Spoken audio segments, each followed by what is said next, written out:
It's not every day you see a gigantic superyacht weaving through the narrow canals of the Netherlands. In a series of stunning images, the vessel, one of the largest to be launched in 2021, is guided through the water with tugboats, passing by houses and churches, as crowds look on in amazement.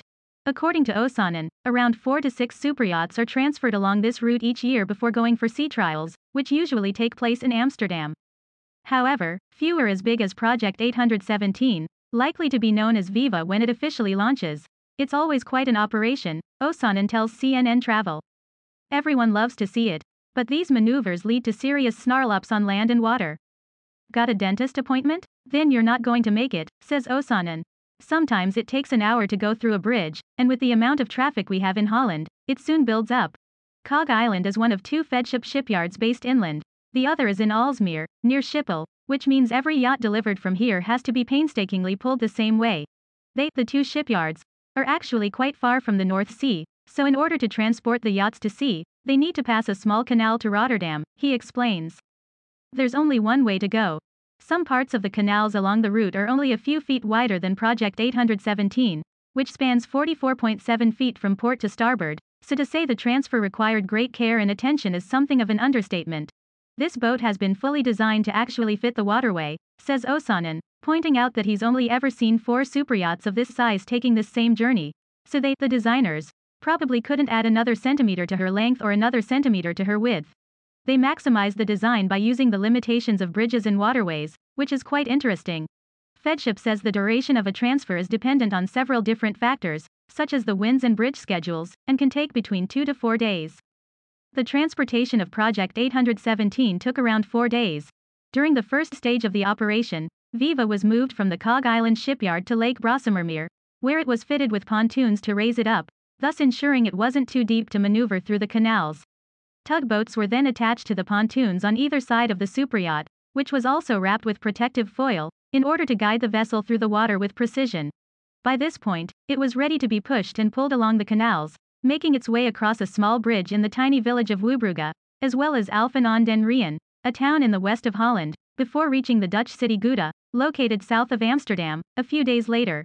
A team of 5 experts and a crew on board usually guide a superyacht to the sea, according to Fedship.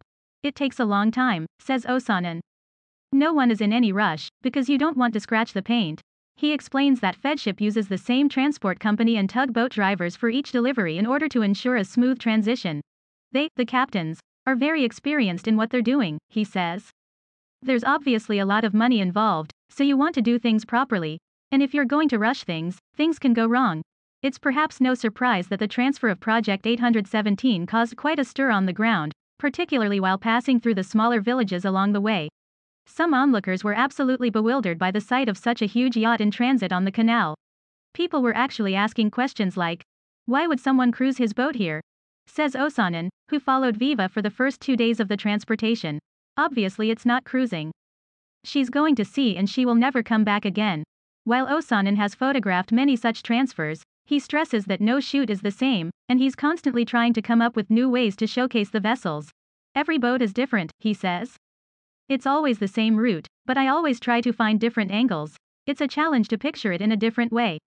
I'm really glad this one worked out so well. The photographer was particularly keen to document this journey, as he believes it may be the last time a vessel of this size is transported along this route. Fedship opened a new facility in Amsterdam that has the capacity to build superyachts up to 160 meters long, and a 140-meter dry dock has been fitted to its Macomb shipyard, allowing for the construction of yachts with wider beams.